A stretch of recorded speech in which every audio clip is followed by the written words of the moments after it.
Hi, everyone. Hey, you're in the office with G.I. Joe. You're in the office with Joseph Skoda today. And why I mentioned G.I. Joe, because as most of you know, I'm a veteran, an Air Force veteran.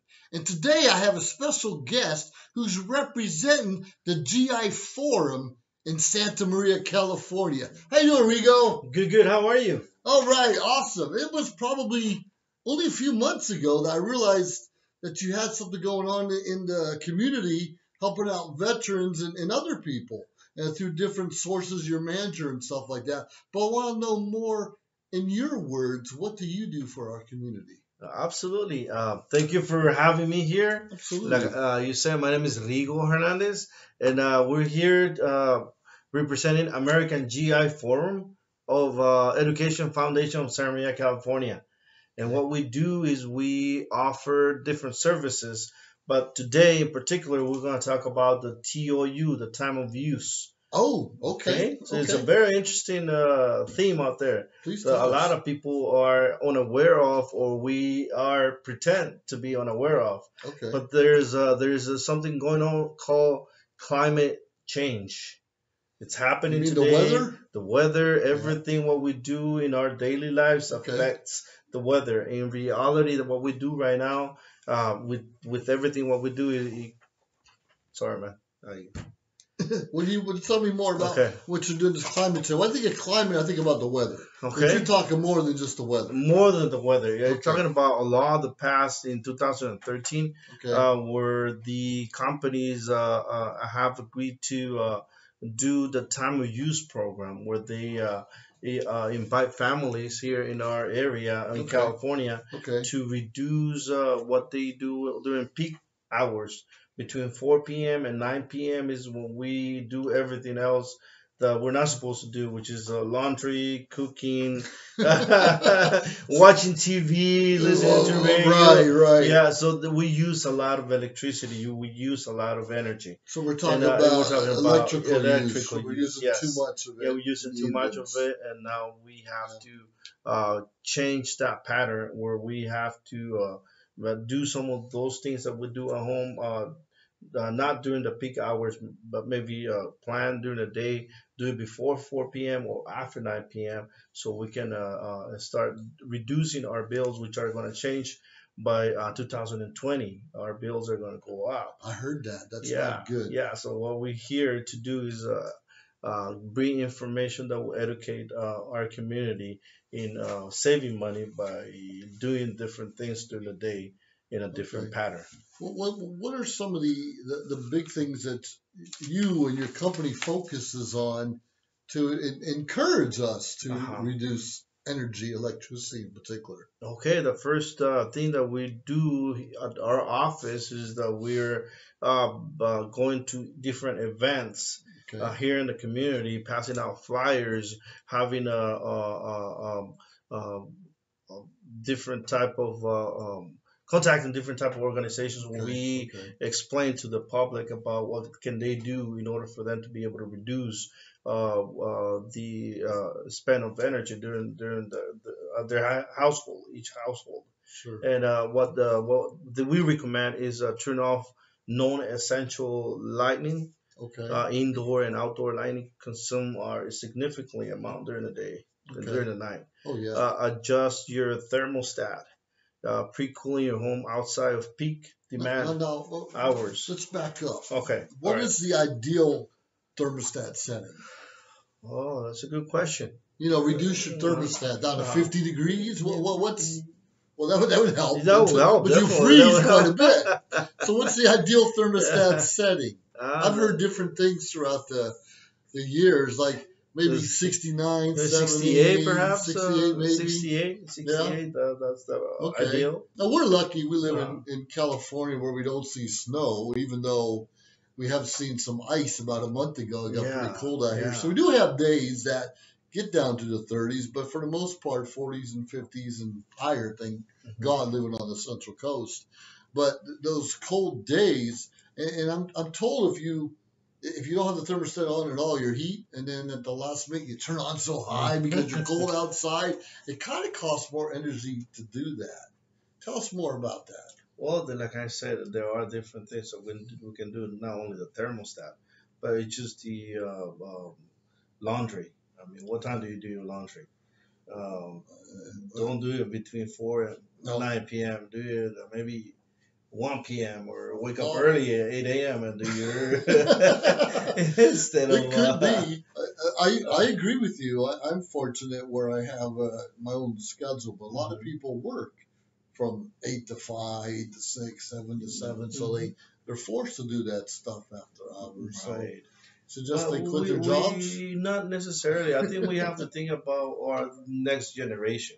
I Okay. mean, everything Okay. what we do right now is going to affect our new generation with the 2045. Basically, that's the time that they're focused on what we're doing right now will Okay. affect our communities. I mean, I our understand children, that. I our understand children. that. So I think if we have um, do things a little bit different, Sure. it will make a difference for our future, which is the main, I think, the main goal and the main idea of what we do. Educate our veterans, educate Sure. our minorities, educate everyone to be able to have that type of mentality that climate change is a reality. Sure is. Sure is. The use of energy is a reality. How we handle it today will affect our future, and I'm certain that once we understand that, we can do things even like we all work through the day. Uh, we can create a certain pattern that Sure. will help our first of all our pockets That's a not good to be point. hurt That's a so good. much, and at the same time be able to Yeah. think about the future and think about our children, our Well, grandchildren. that's a big deal. We have to leave our children something besides using up all the fossil fuels in the world Yes. and things like that. So I appreciate that. How can people find you or get more information on what you're trying to inform us about? Yeah, there is a website that anyone can go, energyupgradeca.org. Okay. Okay. They can go online and get more information, download information. There Okay. are pamphlets, there are flyers. There's a lot of energy educational energy that will be able to Okay. inform our community. So energy upgrade CA for For California.org. California.org, yes. That is Okay. correct. Well, I appreciate it. I see you brought another guest with you. I'm going to ask him a couple questions. So please introduce me or bring your other guest in here. Absolutely. I appreciate you, Oh, Rico. thank you very much. Very Thank much. you for your time. All right, everyone. We're going to... Val Hernandez. Val Hernandez. Yes, they he's in the happen to be house. related. Come on, Val. Come on down here, Val. Come on down. Hope your brother didn't knock you over. Hey, good morning. Good to see you. Good to see you. Now, there's a good point. I was talking to you and your brother a little bit earlier, and I was trying to figure out who's the better looking one, and there was some conflict there. So I think with that conflict causes friction, causes more energy usage than we need to do. Yes. So tell us a little bit more how you help him and the GI Forum help us save energy is one of the things you were talking about. You actually touched a really great points about how to save your energy. Okay. And of course, your laundry at the time we use. Us as citizens here, we tend to be at work from 8 to 5, like you stated. Right. You know what I mean? 6 to 7 is dinner. Yes. You know what I mean? 8 to 9 is TV. The only way we can do that is by, of course, setting controls. You know what I mean? Sure. You know what I mean? There's timers on everything now. I mean, if you want to put a timer on your TV, you want to put a timer on. You know that's a good point because some people turn the TV on before bed and they forget to shut it off. 1, 2, 3 in the morning to get out. Oh my goodness, I just shut the TV off. And there are timers. Almost every smart TV today has a timer. But how many of us use them? None. It's the honest truth. It's the honest truth. Yeah. None of us use everything that we have in hand. But there is a lot of ways that we can save money. You know what I mean? You're in the living room and you have your kitchen light on. You're done with dinner. Turn off the kitchen light. That's a good point. I mean, you're like you stated. You know, we have to keep a job. Yeah. At night, usually that's when when we tend to do our laundry after work. I agree. That is. And like a lot of us are doing it on the weekends, but everyone's doing it at the same time on the weekend. You know, in the morning or afternoon when they get up, and so it defeats the purpose. You should still do it like you mentioned earlier, or later even on your days off. try to save energy for the rest of us. And I think you touched on it big time, or especially Rigo did, about doing something for our children. Yes, most definitely. Because one day we might lose it all. So tell us a little bit more about any other ideas or things that you would do to help our future generations. Like I said, there's plenty of stuff we can do. Their future is our legacy to them, pretty much. And to pay our Social Security. Besides that, and our debts. And our debts. Our debts, yes. No, there's plenty we can do. Yeah. I mean, anything from saving a couple bucks here and putting in a college fund. Sure. But the only way we can do that is by time of use, like we stated. And we save money here, we make money there. Sure, I understand that. We all have to do our part in saving, because most of the United States and some other industrial countries around the world, we're kind of a wasteful society. Especially if you've ever been to Las Vegas, lights are on 24/7. It's crazy. I have more lights there than some cities around the world. And I don't think they're going to buy into less is more. But if we can do our part as individuals, that makes a big difference. Yeah. Here in the state of California, like Rigo stated, we are, starting 2020, that's when our bills are going to start going up. Eventually, that's going to be implemented into every other state. I can almost guarantee you that. But so moving out of California is not really going to help a lot. Probably not. A little bit. Yeah, it will, due to the fact that California is one of the most expensive states. It sure is. Yeah. Sure is. So what's that website again they can come to learn more? That's going to be energyupgradeca.org. Okay, energyupgradeca.org to find more about what you guys are involved with, how you can basically save energy, so it helps our kids in the future as well as us today. And hopefully one day our bills will go down again. You can find us there. You can find us if you want to see us locally. We do have a Facebook page. Okay. Where it's all right, so it's going to probably be a GI Forum Facebook page in a couple of weeks. Yeah. Awesome. Well, hey, I appreciate you and Rigo coming to talk to us and our audience about the importance of, basically saving energy. It saves our pocketbook and it leaves resources for our kids for years to come. All right, I appreciate that. Pleasure. Thanks a lot. All right, well, hey, everyone, you heard it here first. And not only California, but many other states are struggling about resources and how we can help each other out. Make sure you do your part. And if you can't figure it out yourself, find an organization like GI Forum or people like Rigo and Val and find out what they're doing to help benefit all of us. Because quite frankly, we rarely can do anything on our own. We need all the help that we can get.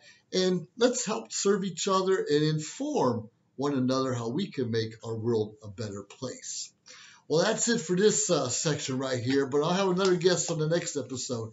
Make sure you stand by, because this is In the Office with Joseph Skoda. Have a great day. Bye now.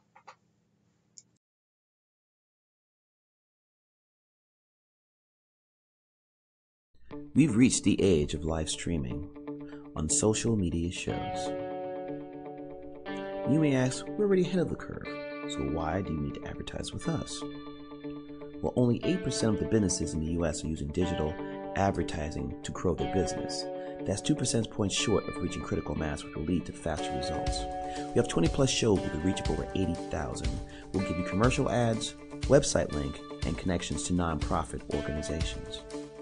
So get your brand ready for digital monetization, for we are looking for sponsors, which will bring more traffic to your business and ultimately mean more sales. So let's bring the world to you. Inquire now.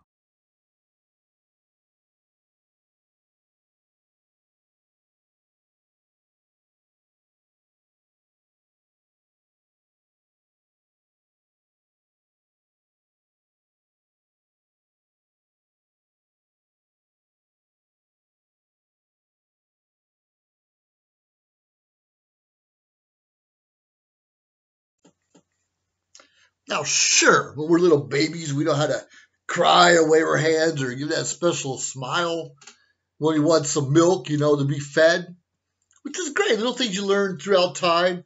If you're a little child, maybe you throw a temper tantrum to get your way, get that toy or get that candy you want. As an adult, you may just look at someone a certain way or Like, oh, really? What are you going to do about it? And communicate that way.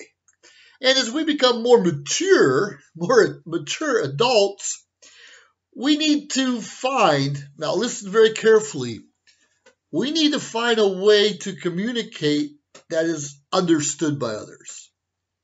Now, sure, we're stubborn. We know everything. And when I say something, I know what I'm saying. It's your problem if you don't understand me, right?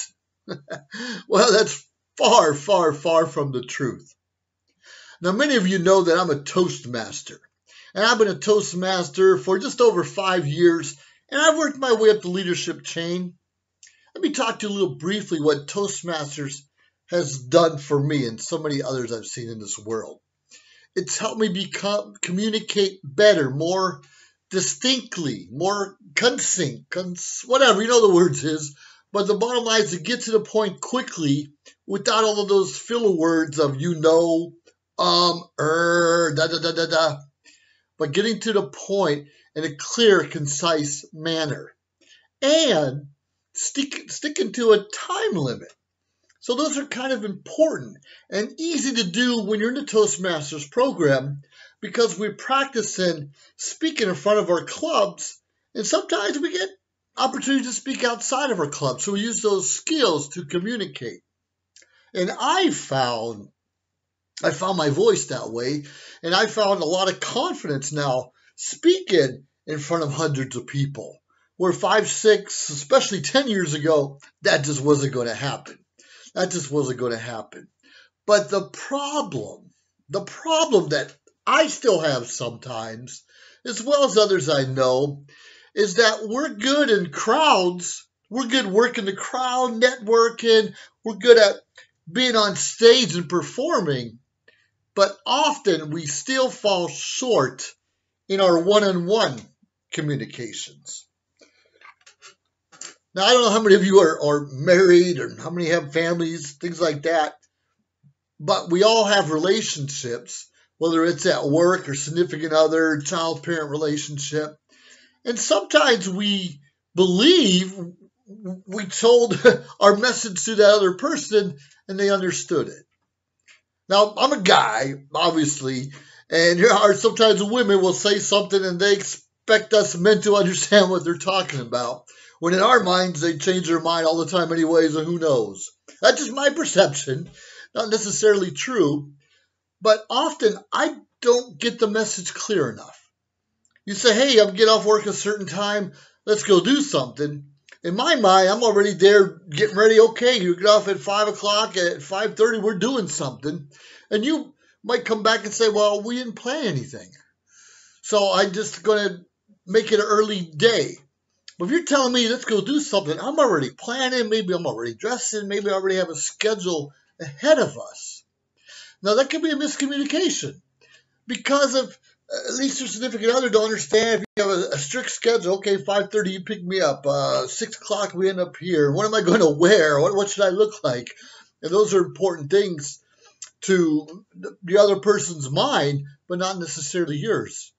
I'm just going to get on the bus, the train, or my car and just go ahead and do it. And if we talked about something a week earlier, like, hey, next Tuesday I have to go to this, I'd love you to join me, and you tell me that's a great idea, I'm assuming that following Tuesday you're going to join me. Not that we have to talk about over and over again the logistics or any of that. But that often causes miscommunication and misconceptions. And stress within a relationship, even if it's a parent-child, it can cause the stress level to go high because you both don't quite understand what the other one's talking about. It's true. Even on a date, we hear it a lot. Oh, don't worry about Valentine's Day. It's not that important, or my birthday, or all those things. They keep saying, well, if the woman says don't worry about it, you men better worry about it. And that causes a little stress. And maturity comes in over time. When you're young and the lady tells you don't worry about it, a young punk kid like I once was won't worry about it. And that's a miscommunication in communication. Misconception in communication. What I'm trying to say is we need to worry about everything the other person says. And it's frustrating when you tell me don't worry about something, and if I don't, maybe you'll get mad at me because you just assume I'm going to go out and do these certain things. Now, it goes both ways, male, female, adult, child, co-workers, all of our relationships we have in this world. But we often get confused. What does this mean? A beautiful fuzzy guy with a couple eyeballs on the end of a pen. I could be carrying it as I'm a goofball. I could be making a point. Well, don't you know this? I had this pen on our first date, or all those things, and maybe I don't know. Maybe I don't remember. But anytime you're trying to make a point, make that point. Hey, remember Harry over here with the crazy eyeballs? Yeah, when we signed that contract for the first house, this was that pen. Make it clear, make it concise, because we often forget things. There's so much knowledge and education and, probably more information, especially with the social media world, that they were getting bombarded on a regular basis. And sometimes we don't remember the important things, like the fuzzy pen. We'll remember other stuff, someone died down the road, or unfortunately another shooting, or someone losing their job, and that's reality in our world we live in. But we need to be reminded, at least me, need to be reminded on a regular basis about some of the important things that you may assume I should know. Don't get me wrong, you're going to ask me to speak in front of 100, 500, 1,000 people. I will be there, and I will do a darn good job. But that one-on-one, every now and then, the wires are crossed a little differently, and I may miss something. I may miss something. How do we fix that? We usually ask clarifying questions. So you're saying next Tuesday we are going to go do this thing. You get off about 5:30. Well, how about I pick you up at 6 o'clock and we'll take care of that? And sometimes it takes 2 or 3 different conversations throughout the week to confirm the confirmation that you confirmed. Something like that. The point is, when you don't quite understand, or when you assume something's going to happen, it usually doesn't. So we need to ask those clarifying questions and confirmations over and over again. Now that's sad, especially I don't like to have to confirm 2 or 3 times. And sometimes I will, just to clarify the point, but the other person could get agitated. Well, I already told you next Tuesday we're going to be there, so what's the issue? And I can come back as a smart ass say, well, the past experiences show me that often miscommunication, or we get our wires crossed. I just want to confirm one more time. I think the bottom line is, as long as we show respect, love, and compassion toward the other person, you can overcome any obstacles.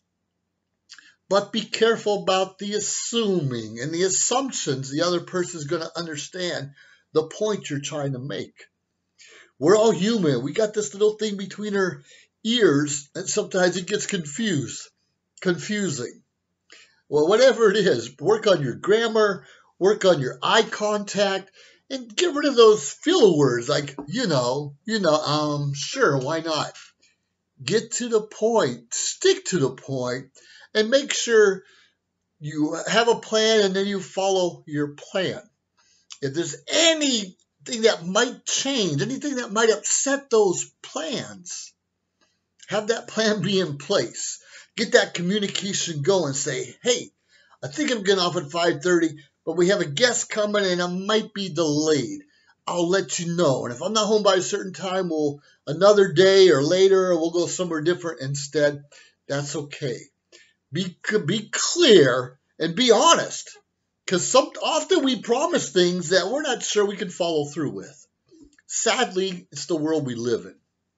So I encourage you to get rid of the misconceptions in your communication. Be more clear, more concise, whether in a group of 1,000 or a group of 1.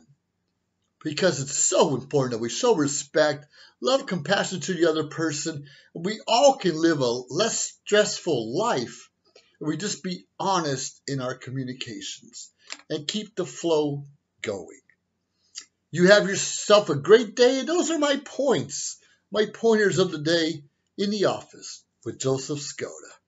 Have fun.